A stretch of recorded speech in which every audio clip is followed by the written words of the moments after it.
It has now emerged that money from the Bank of Ghana that was meant to bail out Capital Bank was used by its shareholders to establish Sovereign Bank.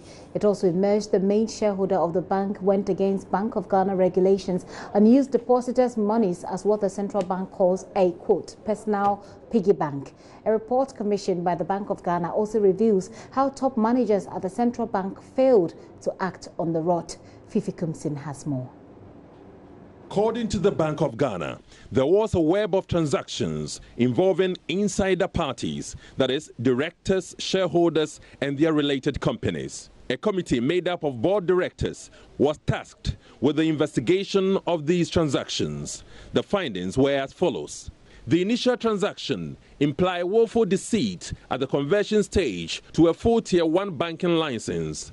At this stage, the shareholders appear to re-engineer capital amounting to 56 million Ghana cedis through suspect placement to local financial institutions.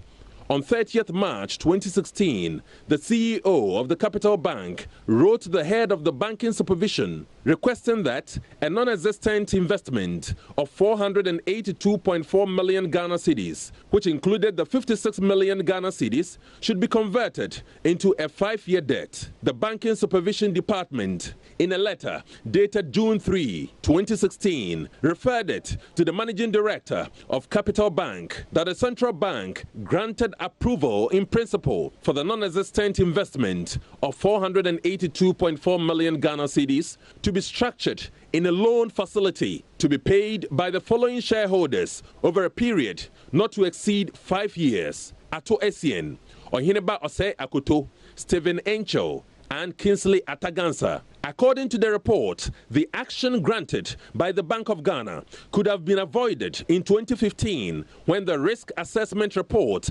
indicated that no capital had been introduced into the bank for the Class 1 license. The report also indicates the major shareholder, Mr. W.A. Essien, flouted all banking and risk management rules, treating depositors' funds and public funds as his personal piggy bank. He used depositors' funds totaling 80 million Ghana cedis to invest in business ventures in Ghana, Zimbabwe, and South Africa. The report mentions Ocean Spring Mineral Water, Brightline Services, Jinyame Limited, Capital and More Company Limited, Ascent Financial Limited, Life Assurance Limited, and the Capital Africa Group. In Zimbabwe, the report mentions First Capital Plus LLC, Jinyame Resources LLC, Bill Mines LLC. In South Africa, the report mentions Asian Swiss International Capital Holdings, ASIC. And then there are the connected entities, Nordia Capital, Commerce Savings and Loans, and Sovereign Bank.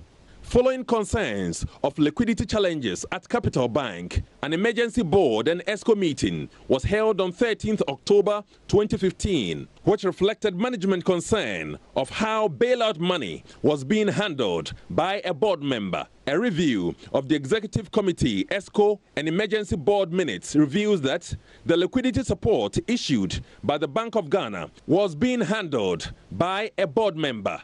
At the meeting, Mr. Ato Essien stated that the placement of 130 million Ghana cedis with all-time capital and funds would be paid back by March 2016. It also says the chairman of the board of directors, Dr. Mensa Otabel, assured management that he would ensure the funds were returned by March 2016. According to the report, funds raised through the commercial paper issued by MC Management Services Limited and Brightline Services were used as capitalization for the establishment of the Sovereign Bank. According to the bank, the placement of 130 million Ghana cedis to all-time capital and 65 million cedis with Nordia Capital were a round tripping of the liquidity support from the Bank of Ghana to set up Sovereign Bank.